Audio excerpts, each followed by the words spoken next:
here by Lee D-Man Smith and Martin Deficio Lunga. So let's break down that victory of Gambit over SK Gaming. We have a lot to break down, so let's start at the beginning. What did you guys make of picks and bans before all the craziness began? Yeah, it was a crazy game to start with. What a fantastic game to start the day with. First off, we want to talk about, obviously, we saw Gragas once again from Eddie. Support this time worked out very well for him. And the Lucian and Kale, everything was locked in early by Gambit. Everyone knew it was... So SK already knew what they were up against. Yeah, SK's picks we found were a little strange for that bot lane. Well, it was very risky, at least, because, as you just said, jungler was the last pick, so they knew every single lane. And yet they went with Vayne Morgana, which is a weak lane, especially against Gragas. Lucian is a very strong lane early on. And here's the fact then. What they could do, put in some deep wards into level 1, force a lane swap so Vayne gets all the farm she needs. Instead, they went for standard lanes. And we saw how it happened here. Aatrox could deal with Aurelia in the top lane. Svenskeren come up, pushed it even harder. They got some towers, but the bottom lane, they just got destroyed.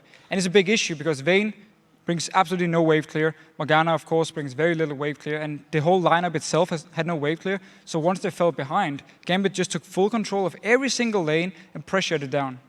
SK did manage to come back in that game. Do we say that is because of errors of Gambit side or just supreme team play from SK side? We'll get to that in a moment because I want to talk about Svenskeren because obviously he's been the man that's carried SK a number of times. You know, he's pulled them back every single time. But in that game, since they didn't go 2v1, could Svenskeren have maybe helped them out? Because he was in the top a lot, I felt, helping out, of course, in the top lane against Darian, which I'm not sure if Freddy needed help there or not because he seemed to have it under control.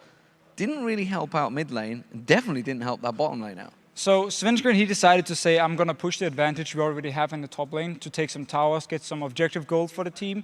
Because if you win bot lane, and Diamond had been there, they would have been so weak in the fight, they might have just ended up losing all 3 members, lose the dragon, lose the tower. So he felt it was too risky. So I actually feel like SK Gaming, as soon as they saw it was going to be 2v2, 1v1, realized we need to push our advantage top lane and just hope our bot lane can survive by themselves. Because if Svenskeren goes down, Diamond is there, it's going to be a counter gank in favor of Gambit. Yeah, and obviously that's what led to the kills. And, you know, it started to look like the Gambit of old. That's the Gambit that we're used to seeing. So suddenly there's signs of, oh, hello. Obviously yesterday against Roccat, it was just like despair. What is going on here? Gambit fans were recoiling in horror. But suddenly they were starting to get kills, take objectives. You know, they got the dragon and defended the mid, and then went straight away, got a couple of picks and the inner and inhib turret, all in one sweeping move. It was fantastic play, and suddenly Gambit were back in it.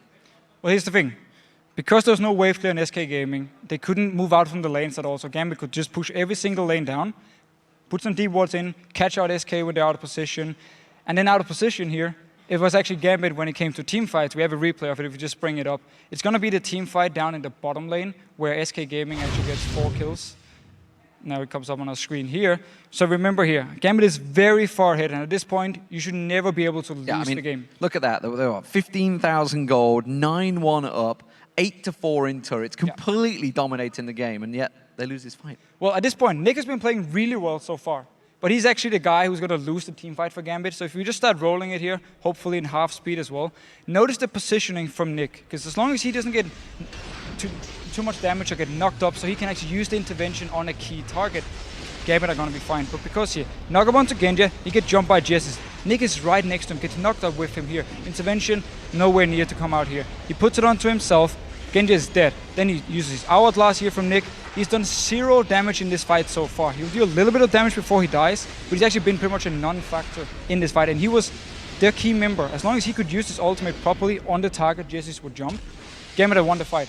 No issues at all. And while that's all happening, Jez is just getting free roam around the back because the mid lane is a null factor and he's just putting all the damage down, and everybody knows once the Yasuo is there, they can put a lot of damage down. But sadly for SK Gaming, it came to the late point that despite the fact they managed to get a couple of Barons back and get a couple of steals, do some really good team fights, the fact is they were all armor damage. So Gambit stacked out the armor, got the Randian's Omens in there, and suddenly they were starting to fall out the game. Yeah, it came down to the smallest things at the end of that game, but a victory here for Gambit Gaming. Thank you very much, gentlemen. And now let's head over to Joe and Quickshot at the desk.